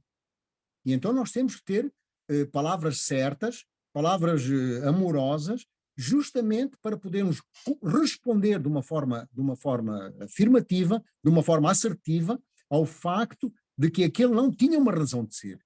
Não era um não só para embirrar, não era um não só para desqualificar a pessoa, mas era um não porque tinha uma razão de ser. Portanto, quando nós dizemos não a alguém, nós temos de ter consciência dessa razão e explicar a razão. A pessoa sentindo-se ouvida, mesmo que seja um não é obrigatório, mas a pessoa sentiu-se ouvida, sentiu-se acolhida na sua dúvida, sentiu-se acolhida na decisão de que o desejo dela não foi acolhido de uma forma como ela pensava. E então ela sai da subjetividade e da expectativa e cria espaços de esperança, porque a expectativa é tóxica. A expectativa, as coisas têm que acontecer como eu quero, mas o espaço de esperança constitui-se em fatores que são fatores favoráveis para que essa esperança seja uma realidade. E essa esperança só é a realidade se a pessoa se sentir ouvida, mesmo quando é um não. Isso, olha, não por esta razão ou por aquela, ou porque neste momento não me é possível, ou porque este momento não é o mais oportuno, seja lá o que for. Mas a pessoa sentiu-se ouvida, mesmo quando nós temos que dizer não. E ao sentir-se ouvida, ela sentiu-se validada. E ao sentir-se validada, ela compreende que aquele não tem a sua razão de ser e não é um não só para embirrar. Mas nós temos que ter cuidado quando dizemos não, temos consciência de que aquele não significa para a pessoa. Obrigada. Nós temos mais uma pergunta do chat da irmã que falou agora. Ela pergunta assim: é normal que o indivíduo que desenvolve esta necessidade de ser amado, elogiado, não faça aos outros? Como, por exemplo, ele quando dá, fica à espera que lhe façam uma grande festa, mas quando recebe, pouco ou nada se manifesta. Exatamente porque ele não aprendeu, ele não tem dentro dele. Ele, como não aprendeu, tem um desejo muito grande do elogio, mas esse elogio produz perturbação dentro dele. Ao contrário das pessoas bem desenvolvidas e pessoas que não têm, que têm uma segurança interior e que têm um íntimo estável, essa pessoa, quando recebe um elogio, não sabe o que fazer, não é? Fica assim perturbada, porque nunca teve. Ela foi muito punida e nunca foi gratificada, não é? Ou pouco, ou quase nada gratificada. E, portanto, bom, isto aqui não é matemática, não é? Existem bastantes condicionantes, existem crianças que são resilientes, que é uma outra forma de resistir às influências nefastas de um ambiente hostil, e quando elas não têm essa resiliência inata, não é? Quando elas não nascem com essa resiliência, muitas vezes encontram tutores de resiliência, ou é a avó, ou é uma vizinha, ou é uma amiga da família que completa essa falta de carinho, essa falta de aceitação, essa falta de amor, e elas sentem-se de uma certa forma amadas por alguém, e então mais tarde, ao serem elogiadas, elas acabam por saber como lidar com isso, não é? Porque já lidaram. Mas há outras crianças que não têm tutores de resiliência, nem elas são resilientes, elas já nascem com uma certa fragilidade, elas já nascem com uma certa fraqueza da sua personalidade. Então, face a um meio ambiente que é hostil, que não é que é abusivo, elas ficam completamente desmobilizadas e não sabem como agir na idade adulta, não sabem fazer face às contrariedades da vida e até às coisas, às gratificações da própria vida, não é? Não sabem como agir. Desculpe lá, irmão Henrique. Então, nesse caso, diante dessa explicação, se é que eu entendi bem, não existe mal-feitio, existem apenas pessoas traumatizadas, é isso? Bom, isso aí tem muitas condicionantes, não é? Como eu disse, não é? Psicologia não é matemática, não é? É assim, tem que ser assado, não é bem assim, não é? Existem várias variantes, existem várias influências que podem fazer com que uma pessoa tenha um mau-feitio porque não consegue controlar os seus impulsos. Ou seja, vamos lá ver se nós conseguimos perceber isto. Quando pessoas que são hostilizadas, que são abusadas na infância, não é? Na primeira, segunda ou terceira infância, que são portanto, que têm uma índole, que é uma índole má, uma índole construída no abuso, uma índole construída na dificuldade, uma índole que foi construída no facto de que problema se resolve com pancada, problema se resolve com asneira, problema se resolve com bater portas, problema se resolve partindo pratos, sei lá, seja lá o que for, não é? Essa criança, qualquer contrariedade da vida, qualquer influência da vida que faça ecoar nela esses abusos da idade infantil ou da primeira, segunda ou terceira infância, essas emoções são de tal maneira grandes, tomam imediatamente uma dimensão tão grande que bloqueiam o acesso à razão. E então, quando há um bloqueio do acesso à razão, o que é que fica? Os impulsos. E quais são as sedes dos impulsos? São os instintos animais. Já não tem mais acesso à razão. Então são os instintos que funcionam. E os instintos são maus. Os nossos instintos são maus. E quando nós construímos uma índole má, uma índole instável, nós temos tendência a reagir dessa forma quando frustrados, quando face à frustração, nós desenvolvemos imediatamente uma grande emoção, de tal maneira grande que bloqueia o acesso à razão. Então, tudo aquilo que nós dizemos, tudo aquilo que nós fazemos é instintivo, já não é mais racional. Entende, irmã? Ok, muito obrigada. Mais alguém tem alguma pergunta?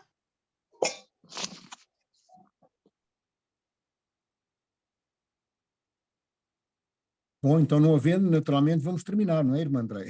Sim, por favor. Gostaria então que pudesse fazer uma oração para nós, então, por favor? Sim, muito bem, com certeza. Obrigada. Sim. Irmão Henrique, André, só um pouquinho. Eu quero salientar uma coisa, que o irmão Henrique disse aí em algumas falas dele sobre a conversão genuína, né, da pessoa. Só quando e a fala dele foi assim, recordar aí, eu quero que você me corrija, irmão Henrique. Quando a gente tem uma conversão genuína, e aí vem o fruto do Espírito, e o seu citando algumas coisas aí, né? Eu estou ouvindo mal. Essa questão da... Não está ouvindo? está me sim, ouvindo? estou a ouvir, agora estou a ouvir bem, não, estou a ouvir bem. Está ouvindo? Sim. Ok. Eu queria só salientar com respeito à conversão genuína. O apóstolo Paulo diz que o nosso crescimento é de fé em fé. De conhecimento a conhecimento, nós vamos obtendo uma graduação da fé, uma graduação da intimidade com Cristo, mais uma intimidade com Cristo, de acordo com aquilo que nós vamos conhecendo da palavra e do nosso relacionamento pessoal com as outras pessoas. E é isso que eu quero dizer, que dizer para as mães e para as avós que estão nos ouvindo aí, que Deus não leva em consideração o nosso tempo de ignorância. É por isso que Paulo diz, crescendo de fé em fé.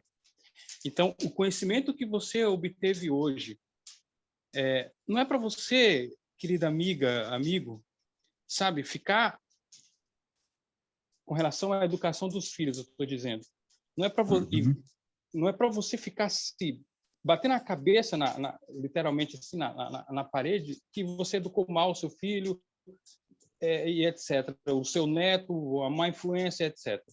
Mas com esse conhecimento que você obteve hoje, e com o conhecimento que você está obtendo através da nossa sala e da sala 57, enfim, você vai crescendo de fé em fé. Nada está perdido. Deus restaura tudo. Deus restaura o seu relacionamento.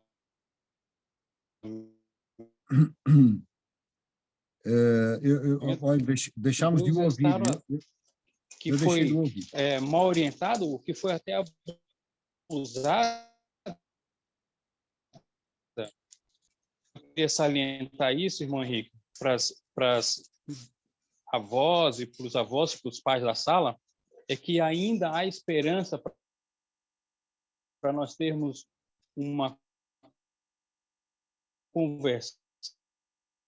No pensamento, para que não fiquemos só, sabe? Sim, sim. Pode continuar. No pensamento grego, irmão, de fé em fé, crescer de fé em fé, simboliza que o nosso crescimento espiritual é logarítmico, não é aritmético. Quer dizer, não é um crescimento assim, mas é um crescimento. Eu cresço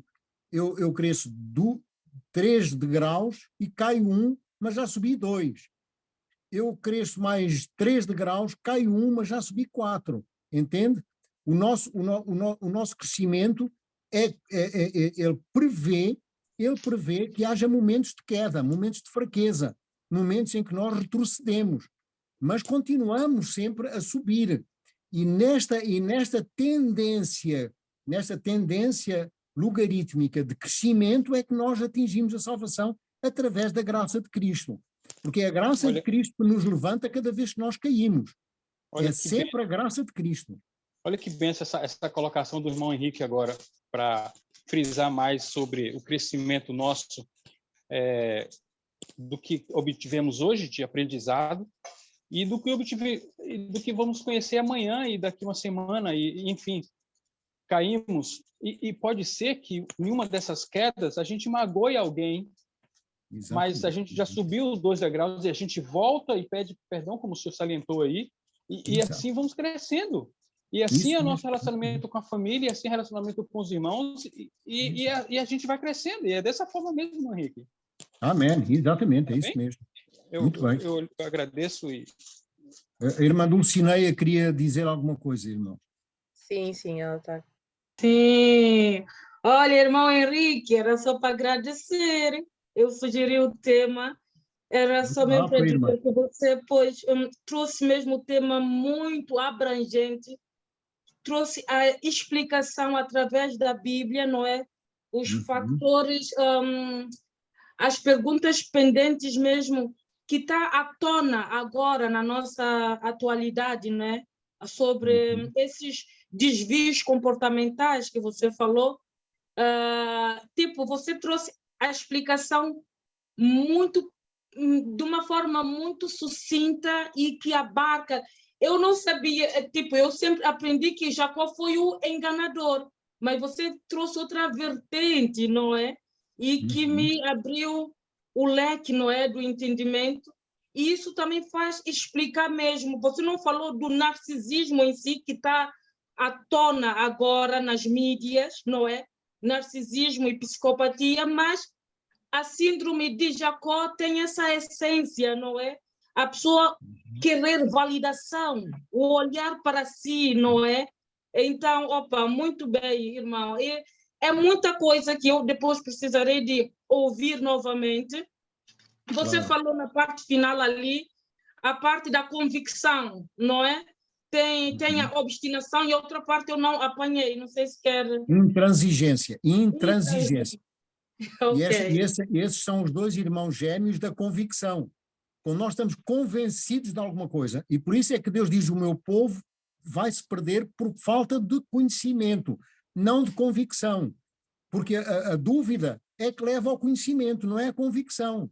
Quando eu estou convencido de uma coisa, eu não aprendo mais nada, eu estou convencido, eu sou obstinado e intransigente em relação àquilo que eu me convenço. A convicção não nos ajuda a crescer, é a dúvida. A dúvida ajuda-nos a procurar, ajuda-nos a pesquisar, a ir mais longe. E é a dúvida que nos ajuda a crescer com Deus. Não é a convicção. Se eu estou convencido, Deus, como não é intrusivo, também não me vem ensinar mais nada. Obrigado, irmão, é verdade. E então, essa parte final que você trouxe, tipo, o remédio para esse assunto, síndrome baseados na Bíblia. E é isso que nós devemos pôr em prática. Muito obrigado, meu irmão. Deus te abençoe. Gostei muito. Muito obrigado. Eu agradeço a vossa escuta e terem estado todo este tempo a ouvir, que é muito bom. Né? Isso é uma bênção para mim e para você. Irmã Então, Henrique, a irmã Denise, acredito que também quer falar alguma coisa. Ah, ok. Muito bem. Eu só gostaria de saber, então, o significado de Jacó. Porque eu olhei no Google, não é também enganador, é outro. Mas qual seria a sua resposta? É suplantador. E a palavra no hebraico vem de uma raiz que significa calcanhar. Portanto, é suplantador, ou seja, aquele que suplanta, aquele que agarra o calcanhar. Aquele porque vem da palavra kev, que significa, e kev, que significa calcanhar, não é? Então, a raiz é calcanhar e a palavra Yaakov significa aquele que agarra. Agarra o quê? A raiz, que é o calcanhar. Então, é aquele que agarra o calcanhar. Essa é a explicação fundamental para nós entendermos de uma vez por todas essa palavra, não é? É fundamental que nós entendamos que não é enganador. Ele foi mais enganado do que enganou. Foi enganado por Labão, durante 20 anos andou a lutar por uma mulher que ele estava apaixonado, e ele foi muito enganado toda a vida dele, não é? E então, muito mais enganado do que enganador. Inclusivamente foi enganado pela mãe, não é? Porque a mãe é que o levou a enganar o pai, ele não queria, não fazia parte dele, não é? E tanto assim que ele depois fugiu com medo, e todas essas histórias, não é? Que Esaú ficou muito revoltado com ele, não é? De uma certa razão, mas Esaú não tinha razão, porque Esaú vendeu-lhe a primogenitura, e ele sempre correu atrás da primogenitura, de tal maneira que um dia ele lutou com o anjo, e disse ao anjo: não te deixarei enquanto não me deres a tua bênção, enquanto não me abençoares. Veja o tempo, ele já tinha quase 90 anos nessa altura, quando ele lutou com Deus, não é? E então Deus disse: agora não vais te chamar mais Yaakov, não vais mais ser o suplantador, mas agora vais ser Israel. Ish, o homem. A palavra Ish, varão. No Gênesis, quando nós olhamos para a palavra varão, é a palavra que está lá no original é Ish, e Isha é varoa, porque do varão foi tomado. Está lá na palavra de Deus, não é? Ish e Isha. Agora, Ish, o homem, Ra, que significa lutar, que significa guerra, o homem que lutou com El, Israel. El é a partícula ínfima do nome de Deus. não é? Como todas as coisas que têm o nome de Deus têm El, não é? Então, Israel, o homem que lutou com Deus, na sua infinitude, naquilo que, na essência de Deus. Irmão Henrique, podemos dizer então que ele lutou pela sua própria identidade, para conquistar a sua própria identidade, na parte de psicologia, assim, o que você entende por isso, né? Porque Exatamente. até agora eu tinha uma visão errada realmente de Jacó. Vê lá, agora você explicou e agora deu-me uma outra visão. Exatamente, porque a partir deste momento ele vai cumprir a bênção que Deus tinha dado a Abraão. Foi essa a bênção. Ele ia ser uma grande nação e dele saíram 12 filhos. E esses 12 filhos constituíram o povo de Israel. Constituíram todo o percurso do povo de Israel até nós. Sabem porquê? Porque quando nós formos para a pátria celestial, vamos entrar em que porta? Numa das 12 portas que tem o nome dos filhos de quem?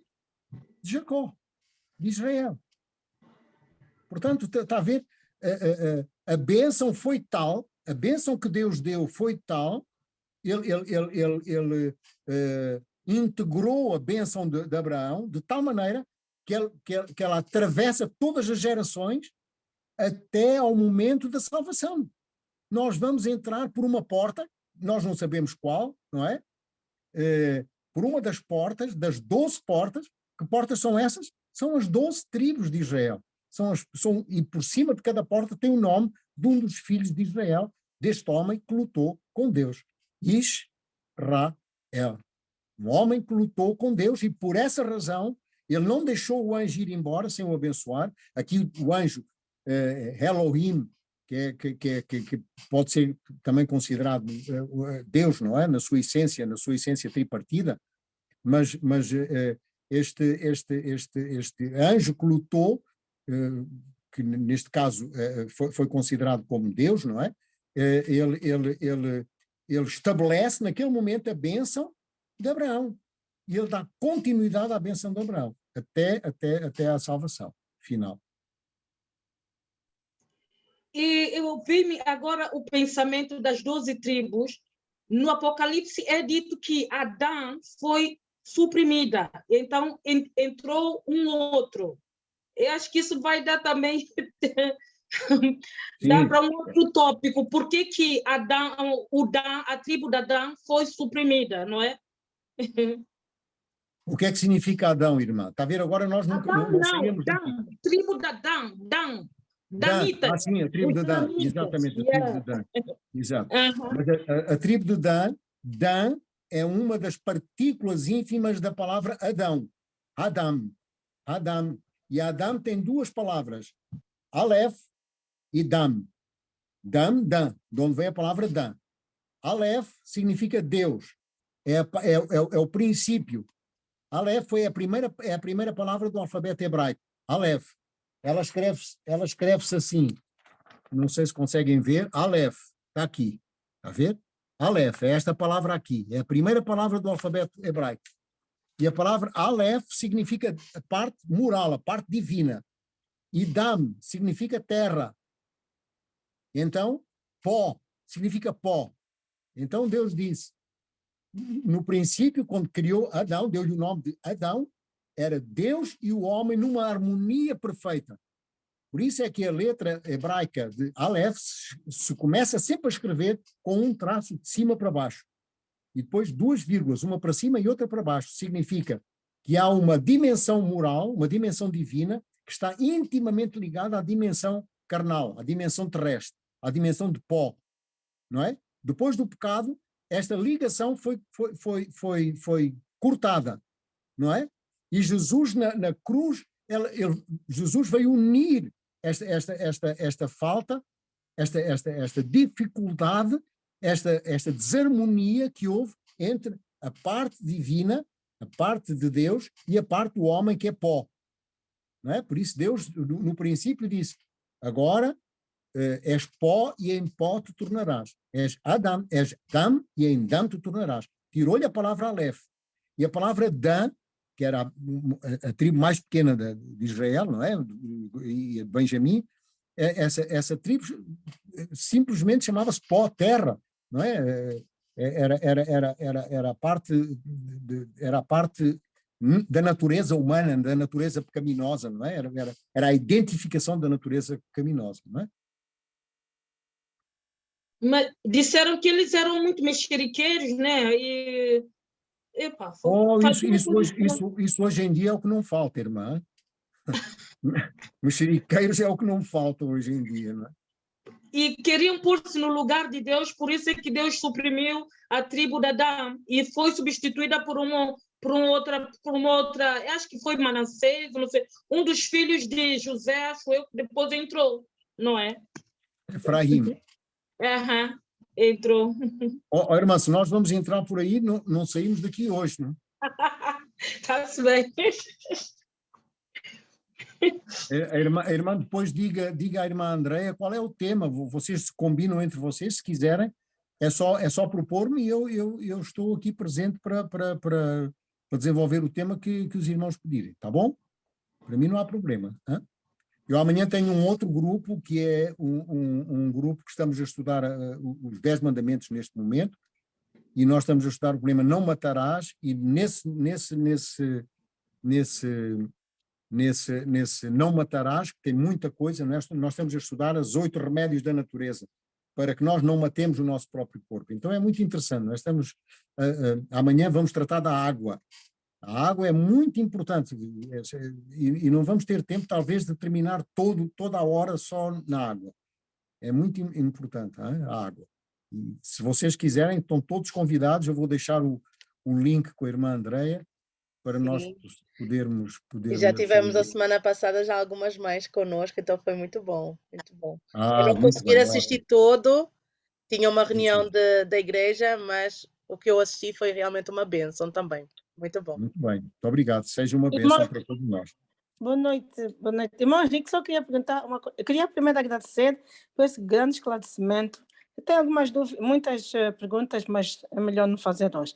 Mas uma delas, a água, Deus fez a água com inteligência? Ela tem inteligência? Com certeza, absolutamente. Ok. Né? Tem Com o seu certeza, próprio absolutamente. DNA? Pois sim, claro. Nós vamos tratar disso amanhã no grupo que eu vou propor depois para vocês entrarem, se quiserem. Não sei se é o grupo que a semana passada que depois mudou-se e depois eu não consegui. Sim, foi esse, irmã, foi esse. E a irmã não podia dar o... Tente entrar diretamente quando lá aparece assim, abrir em browser. Em vez de fazer o download do aplicativo, colocar abrir em browser, aí a irmã já entra diretamente. É mais fácil e é melhor. Sim, no telefone também dá para fazer assim. Sim. Tá bom? Mas se não conseguir, depois diga-me, que aí nós tentamos ver de outra maneira. Se para gravar ou fazer alguma coisa, aí falo com o irmão Henrique também sobre isso. Eu acredito que seja muito importante também para todas as pessoas poderem assistir. Sim, este tema é um tema muito importante, que é para nós podermos, eu por mim, escrever tudo, que é para nas nossas dificuldades ir outra vez analisar e continuar a estudar. Portanto, não sei se pode ser, até para as pessoas que não entraram hoje, se a Andréia puder pôr no chat, que é para toda a gente poder ter acesso a esta mensagem de hoje que ela... Esta aqui vai ficar gravada no YouTube, no nosso canal de Intercessoras. Já pus ali o link no chat. As do irmão Henrique, sim, isso já são com ele, não é de ele gravar ou não. Mas acredito que sim, que seria uma bênção para todas as pessoas também poderem assistir. Se calhar depois o irmão Henrique talvez possa pensar nisso, não é? Para poder deixar gravado. Eu vou só ali abrir a porta porque estão sim, com certeza. Estão a chamar, só um segundo. Com certeza. Mas aí, tanto esta como as outras lives que temos feito aqui no nosso grupo, elas estão todas no nosso canal de YouTube. Então eu já deixei aí o link, aí qualquer coisa vocês podem também assistir de novo. E esta aqui também vai estar já em breve disponível. Vai haver alguns cortes de início, mas...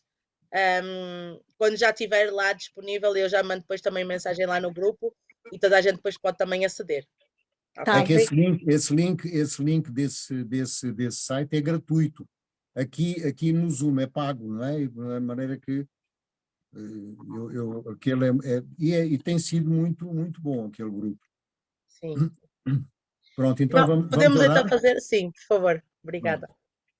Senhor nosso Deus e Pai, aqui estamos nesta hora para te agradecer pelo conhecimento, Senhor, da tua palavra, porque ao abrirmos a tua palavra, Senhor, nós somos abençoados com a presença do teu Santo Espírito, que não só nos inspira, mas também prepara o nosso coração para receber esta palavra e ela possa frutificar em nós, produzindo, Senhor, bons pensamentos, boas atitudes e um relacionamento com os outros de serviço segundo a tua vontade. É o que ousamos agradecer-te, sobretudo, em nome de Jesus. Amém. Amém, amém. Muito obrigada mais uma vez, irmão Henrique. Uma boa noite a todos. Deus continua abençoando a si e a sua família. Uma boa noite. Muito obrigado. Também. E esperamos por vocês então amanhã lá no outro link. Com certeza. E vai ficar lá também no nosso grupo para que todas as pessoas possam também ter acesso. Muito obrigada. Certo. Muito obrigado, Obrigada. Uma boa noite para todos. Boa Obrigado. noite. Com licença. Boa noite para todos também. Que Deus vos abençoe. E já sabem, Amém. Nós oramos por vocês, vocês oram por nós e Deus age por todos nós. Ok? Uma boa noite para todos. Deus vos abençoe. Beijos. Beijinhos. Beijinhos.